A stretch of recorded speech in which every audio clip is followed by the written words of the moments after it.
My invitation today for you is to take the myths that we talk about and drop them.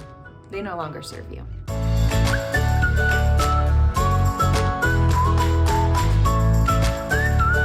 Hey there, welcome back to Pleasant Financial Conversations. On today's conversation, we're going to be talking about the 4 myths that women face as they enter retirement. Before we do that, don't forget to subscribe to this channel for regular Pleasant Financial Conversations. All right, so what are the 4 myths that women face as they enter retirement? The first is that my money isn't real, it's just paper money. I've heard clients talk about this in the past, using the words paper money, and maybe that's a buzzword for you, maybe it's not, but here's the idea. The idea is that you've been that responsible saver your entire life. It's almost like you have this room where you saved money into, and the door is locked and you can't ever access that room. And that was an intentional strategy to keep you saving over time. And now you've got this money on paper that is a large number, but you can't really fathom it. And there's a way that you're treating it as if it's not real. But the fact is that it is real, it is the foundation for your retirement, and oftentimes for those extra responsible savers, it's plenty to provide for your retirement income. And so the goal here is to make it feel real. That's when an advisor needs to step in and help you do. Myth number 2 is that I don't belong in the investment world or in conversations with an advisor. And I call a big meh on that one because, okay, so there are advisors that talk a specific way and they go through the jargon and they look at all the rules and all the loopholes and you have to know all the things as to be in conversation with them. That is one way to approach financial services. And to be honest, that's the way that most people approach financial services as advisors. However, there are advisors like myself who enter the conversation from a different lens. And that is intentional because if you can conversationally enter into the financial discussion where you're asking cause and effect questions like, okay, if I get sick, what does that do to my money? Or if I stay healthy,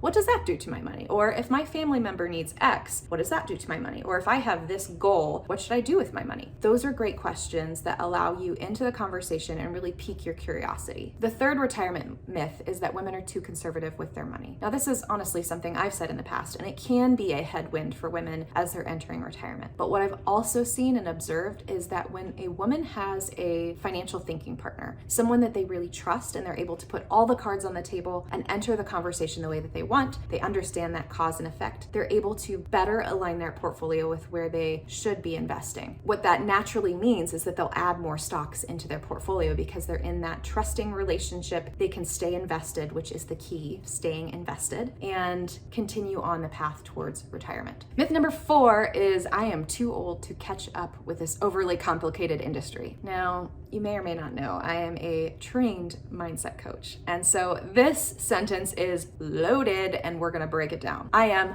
too old. Let's just say too old is a choice. It is not a fact. You have seen older people than you go and do amazing things, learn something new, try a new hobby, etc. So when you say you are too old, it's like you're putting a big old boulder in the path for you to feel good about your money again. And why not just eradicate that? There's no such thing as too old. Let's talk about catch up. I am too old to catch up learning. Now, I have this understanding of the world, and that is that when we go throughout the path of life, everything that we do, every experience that we have shapes and gets us ready for the next stage of life. And so there is no catching up. There is only right where you are right now. And third, overly complicated industry. I'll agree with you on that one. This industry needs some reimagining, but I don't make the rules here. So until then, you know where to find me. On that note, friends, thank you for being here. Good to have you as always. If you are ready to reach out and have a Pleasant Financial Conversation one-to-one, you can go to my website, www.pleasantwealth.com, to start an intro call. Excited to see you. And until next time, friends,